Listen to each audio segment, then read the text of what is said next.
Hello, everybody. Welcome to another episode of the Comic Source Podcast. I'm your host, Jace. This is another Spawn Daily episode, continuing with the Spawn reading order that Blake Whitlow created that we've been using to enjoy Spawn, to experience Spawn, and just to give a little history and context. Started this way back, 20th anniversary of Spawn in 2022. Kind of fell off when I had a few different co-hosts and nobody's able to keep up with the daily grind. And I just didn't want to do it on my own, but recommitted this year to reading all of Spawn, which I've never read the entirety of it. And when I first started out, we're just going to do the main series to celebrate the 30th anniversary of Spawn and get caught up with all the Spawn that had come out, so we could read the new series that Todd had dropped at that time to celebrate the 350th issue, which was King Spawn, Scorched, Gunslinger Spawn, and then obviously the regular series. But like I said, I fell off, and even before that happened, something else happened that kind of expanded the project because as we were reading, I was realizing that there were a lot of things that would happen in the mini-series and the tie-ins and the ancillary series of Spawn that were very important, that kind of informed and gave context to the story that was happening in the main series. So once I hit issue 50, went back and filled in the gaps using Blake's reading order, because at that point, prior to, I didn't need a reading order. I was just going to read all of Spawn. So you start with issue one, you read to issue, I think at the time it was going to be like a little above 350 or so. So, or not even 350, sorry, 350. What am I talking about? 350 came out this year. I think 300 had come out late the year before. So it was going to be like in the 330s, 340s, maybe.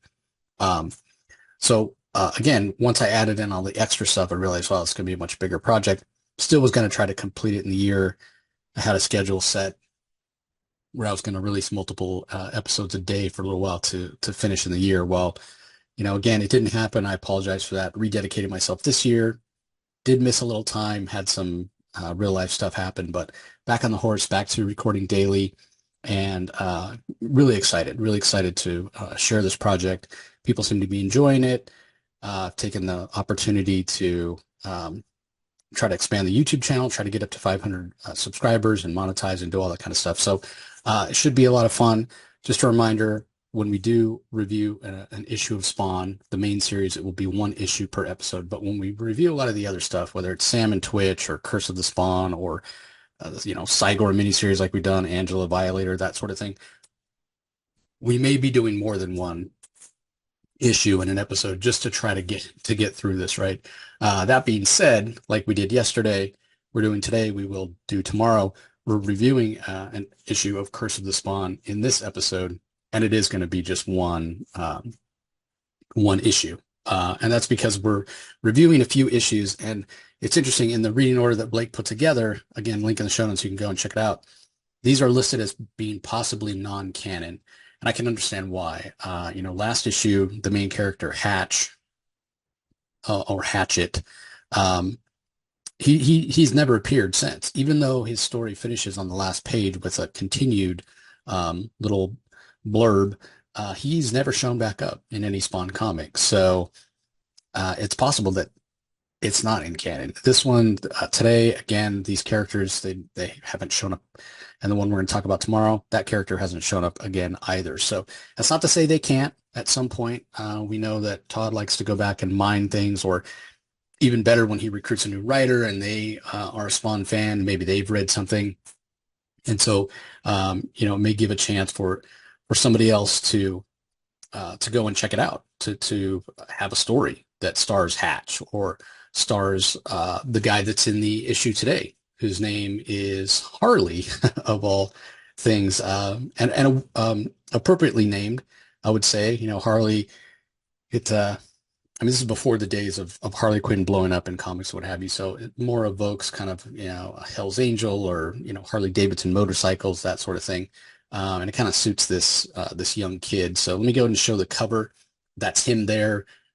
He's got the glasses, which are very much an affectation in the issue, with the green glow and what have you. So again, these are all written by Alan McElroy, who is mostly known as a horror writer at this time. He did write on the Spawn movie as well. I'm sure that's how Todd met him. Um, but again, he wrote the entirety of these Curse of the Spawn comics, and some of them are kind of out there. And I would say of any of the books or any of the series that we've read so far, they're the ones that probably are least important to the reading order. I mean, you can skip these completely, if you don't have them. I'm not saying go hunt them down, hard to find, whatever. Um, I'm not saying that at all. They are entertaining. The art by Dwayne Turner tends to be really fantastic as well. But again, they don't really inform much, at least not to this point. They haven't shown up, as I mentioned. The characters haven't shown up again in in Spawn comics, but like I mentioned, that's not to say that they couldn't show up again in the future at some point. So let's go ahead and look inside the first page. So give you guys the credits there. As I mentioned, Alan McElroy handling the art. This one, the cover is Dwayne Turner, which is awesome. But this one's actually Clayton Crain. And, Clayton's made a big name for himself, come a long way since this issue, which was what, 98, I think this came out. Um, digital painted, what have you. This is, more of his original style, where you can see the fine line work, very much in keeping with the Dwayne Turner style, the McFarlane style, Capullo, that sort of thing. So really good backgrounds, really good action scenes and what have you. So it starts off, we see this kid again, like throughout most of the issue, we don't see his eyes. He's got these glasses on, which he kind of reminds me, I can't remember the character's name, but he reminds me a little bit, excuse me, when Ronnie Raymond, the teenage half of Firestorm, the original Firestorm, was in high school, there was this kid who kind of bullied him and kind of a rival, and he had those round glasses and similar haircuts. That's what this guy kind of reminds me of. Obviously, that was, 10 more than 10 years earlier. But anyway, this guy, he's sitting there, he's listening to music, he's naming off a bunch of heavy metal bands, Marilyn Manson, Nirvana, Creed, White Zombie, Soundgarden. I know they're all not all heavy metal, some are grunge, whatever, but Beastie Boys, Monster Magnet. And he's listening to it very loudly, and he's saying, "Bake my brain." Because when he goes to look in the mirror, he sees somebody behind him, this ghoulish looking figure that he refers to as Angel. And the guy's even got like this scar or a brand in his forehead that's a cross upside down, right? Which is like symbol of the Antichrist. And when he sees that guy in the mirror, he yells out, "Leave me alone." Um, and he starts playing Kiss, and he's like playing it really loud and what have you. Um, and so, yeah, clearly the kid's got some mental stuff going on, right? So the next scene we see his dad's yelling at him, and credit to McElroy with just one sentence, one scene with the father here whose face is in shadow. And he says, the father's saying, "Get your lazy ass out of bed," or whatever. That's all he says. And just with that, you understand. It kind of paints a picture, very well done by McElroy, of this kid. He doesn't have the best home life, right? His dad's kind of abusive, whatever. Next scene, they're um, at the breakfast table, and he's got two younger siblings. His dad's reading the paper. His mom's sitting there smoking a cigarette. So again, you really get a sense of, yeah, these aren't like loving, nurturing parents, right? So the guy he doesn't have anybody. He's having these issues. He's seen things or infected by something, and he doesn't have anybody he can talk to. His mom's just getting onto him about his grades slipping. Well, because the guy's maybe thinks he's going crazy, right? He tells him, you don't understand. And even if he could try to talk to him, that they don't want to hear it. They're just like, "Be glad you have a roof over your head." So he goes to school. He's thinking along the way, they don't understand the nightmare that's inside me right now. And, nobody understands it but me and Angel. And he sees that figure again in the back seat of his car, who's just imploring him about something, saying, "Yeah, it would be so easy. It would be so easy." And he's yelling no once again. So he gets to school. And as he's walking into class, like, this thing's been in my head for months. It's showing me things, bloody things, horrible things. It calls itself a hellspawn. The days blur into one another. He's always there, and he wants me to kill something, anything. Just, constantly berating him. So he's in the cafeteria. One of his friends is saying, "Hey, I see you staring at Kelly. She's really hot, but you're probably too scared to do anything." So he's got his friend whispering in one ear, and meanwhile, this angel figure, as he's dubbed, is talking in his other ear, saying, Probably wouldn't know what to do with her if you got her alone, right? Like just this poor guy, just like kind of egging him on, right? And so he kind of loses it, and he runs to the bathroom. He's throwing up, um, while this angel creature is saying, "Yeah, just go after her, take her. You know, I'll show you what to do, what have you." Um, and this poor guy, yeah, he's just like, I can't take this anymore. And after he throws up, he's standing in front of the bathroom mirror. He sees the thing behind him saying, you know, if you just let me take over, I can work your arms and legs. We can rule this town. Um, and yeah, this kid's losing it. He punches the mirror. He's just the poor guy, right? Like this mental strain is really driving him over the edge. So he's at his locker a little while later, and Kelly actually says, "Hey, are you okay? You know, I saw you run out of the cafeteria earlier, and maybe this brief moment of respite for Harley because hey, here's the girl that he likes. She's showing concern, and he takes the opportunity to ask her out."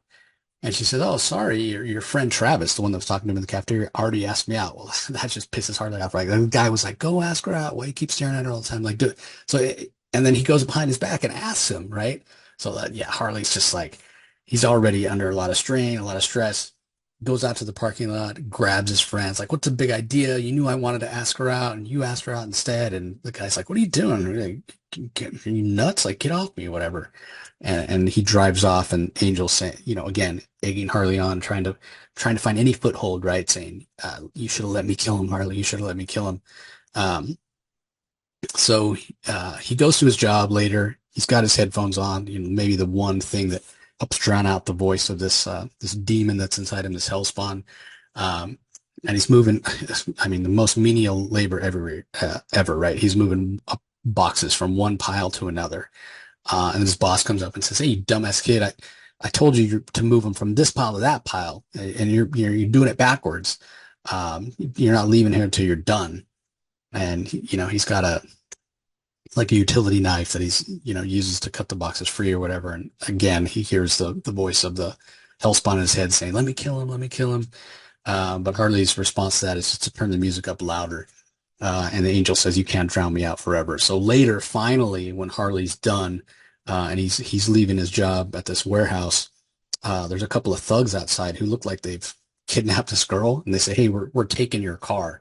And Harley, you know, not one to find me, he's way smaller than these guys. Um, he's like, "Go ahead, take it, you know." He's not going to fight him or whatever, but one of the guys pistol whips him anyway, and that kind of that weakness. Maybe it's the fact that Harley has been just pushed over the edge and now physically assaulted.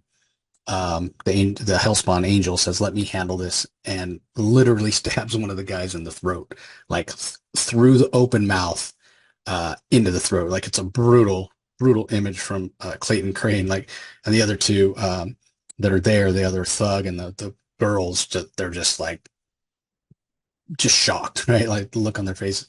And it's the angel now. It's not. It's this angel hellspawn. It's not Harley at all. The word balloons look completely different. He says next, and the girl goes taken off, but the other thug is not so lucky, and this possessed version of Harley jumps on him and literally rips his heart out. Um, and the hellspawn is talking to Harley, saying, "Life and death, the ultimate rush." And Harley himself, we know it's Harley's voice because the word, again, the word balloons change. He says, "I feel it, dear God, no, I feel it."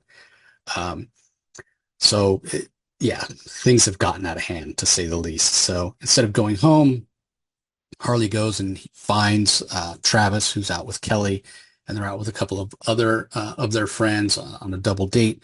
He's following them. He rams their car off the road, crashes into a gas station, and they realize it's Harley's car. They recognize the car, and so after the crash, the people at the gas station are like, "Hey, you know, get out of those cars before they blow up or whatever. There's gas shooting everywhere, what have you." And this woman opens the door of Harley's car and says, "Yeah, you know, get out of there, you maniac. You're going to be in a lot of trouble." And when she opens the door, there's like this green goo everywhere. So maybe there's some kind of transformation that Harley's undergoing. Um, And when she says that, you're going to get, you're going to be in a lot of trouble. You're going to catch hell for this. His response is, I already got, hell's already caught me, is what he says. And then like almost punches her head off. So again, really brutal art from Clayton Crain. And meanwhile, the four teenagers, Kelly and Travis and the two others, they go run into the gas station. The owner has, the proprietor's come around the counter. He's got a shotgun. He's like, what's going on out there? Like, hey, this guy, he's nuts. We don't know what his problem is. And so he tells them to run out the back. I'll hold them off here.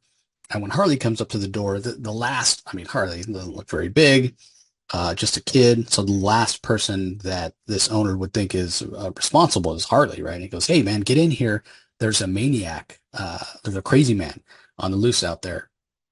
And Harley's response to that is, the devil, you say? Because again, it's the angel speaking through Harley. So these kids run into the back, out the back door. It's a blind alley. It's a dead end. So they force the door of the building that's adjacent to it, and they head up to the roof. They're like, maybe we can jump from the roof to the roof next door and get away, because they know this guy's chasing them. So they get up there and they're trying to figure out how they're going to do this. The window's all boarded up, but the boards are actually really loose. So they say, okay, let's just push all these boards off the window and we'll be able to jump to the roof next door. But while they're doing that, the other girl there, do they say what her name is? Ramona is her name. She's standing there, and Harley literally reaches through the floor. I should say angel, really, because really it's the hellspawn. Reaches to the floor and pulls her. And again, it's just brutal art from Clayton Crain. Like especially that bottom panel there where her face is all in shadow and all you see is her teeth and the blood rushing out of her mouth. And then on the following page, we see Harley there looking up through the hole that he's made, saying, hey, how was the movie? I tried to ask Ramona, but accidentally ripped her throat out. Whoops, sorry. Like he's clearly gone over the edge. And so the three that are left are scared out of their minds. Kelly jumps across to the other roof. And then this other kid, I don't know if they ever say his name. He jumps across as well. He tries to jump across, but as he goes to leap, Travis is like, what are you waiting for? And he turns around and he sees that the guy's guts have been pulled out through his back by Harley again. Like he's far gone. And again, very brutal, obviously for mature readers. I probably should have said that in the beginning. You can see how brutal this artwork is. And so, the hellspawn is kind of messing with Travis, enjoying the torment, I guess you'd say. And he says, hey, how's your date? How's the date going? So Travis tries to jump across to the roof where Kelly is, but he slips in his friend's blood and he falls. And the only reason he doesn't die is because he lands in a big pile of trash. But he's yelling up to Kelly, hey, run away. I'll meet you at your house later. But that's not actually what's going to happen, because as he looks up, he sees this angel possessed Harley coming at him, and the last thing he sees is the guy's kiss, the guy's mouth, Harley's mouth wide open, and he's saying, "Where's my goodnight kiss?" So Kelly takes the late night bus home. It's raining, and obviously she's going over everything that's happened, and she's traumatized. She just wants to be home where she can feel safe. And she doesn't know what happened to Travis. She left before that happened, so she's hoping that he'll be there or he'll arrive shortly after. And she opens the door to her home, and there's her mother and her father, and they're dead. They're sitting there with Harley, and he's killed them.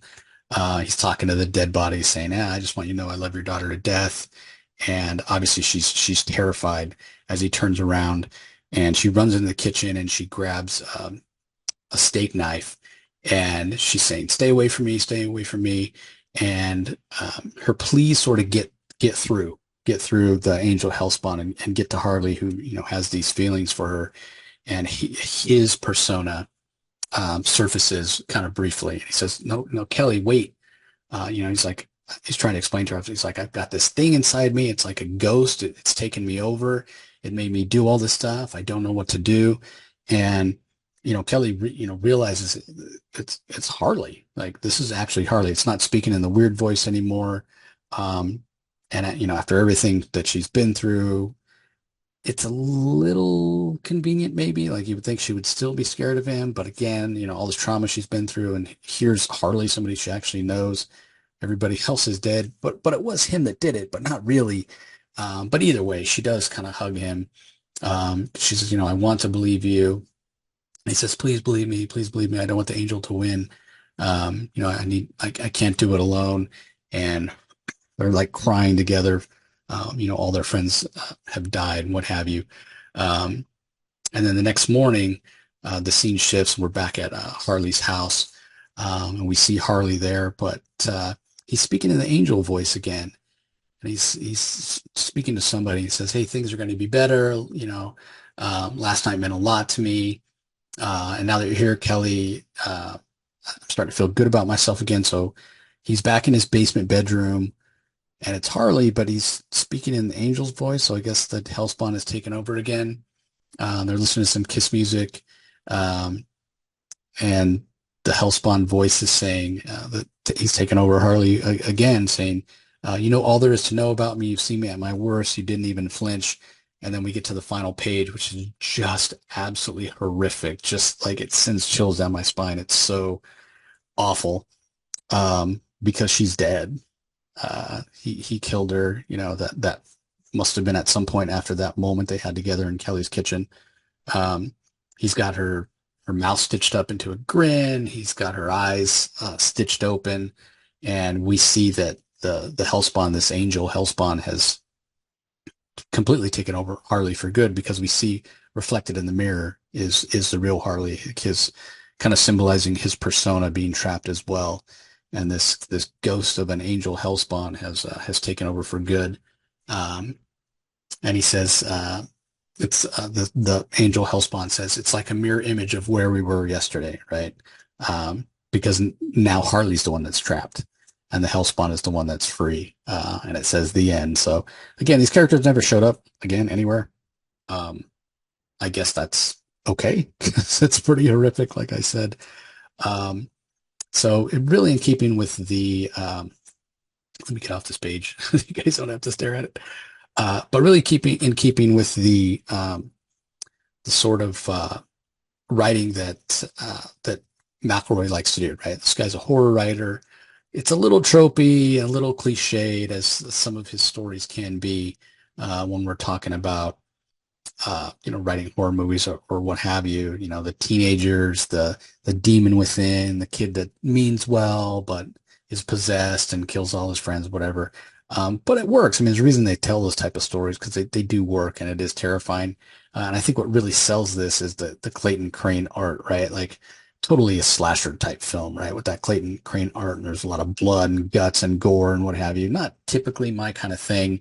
But I think the story is entertaining. It certainly is terrifying.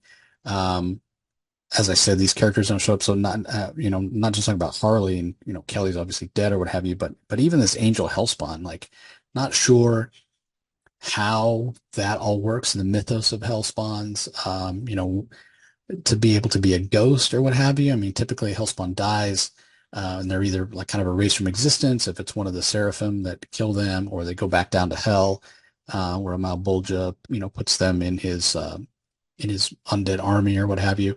So not quite sure how that all works out, but again, it's Alan McElroy just telling stories he wants to tell is what it feels like, and just using bits and pieces of the Spawn mythos as he sees fit for a story, even if it doesn't necessarily make sense in the kind of the mythos or the canonical rules of Spawn and the Hellspawn powers and whatever that we know. So again, I think it's okay.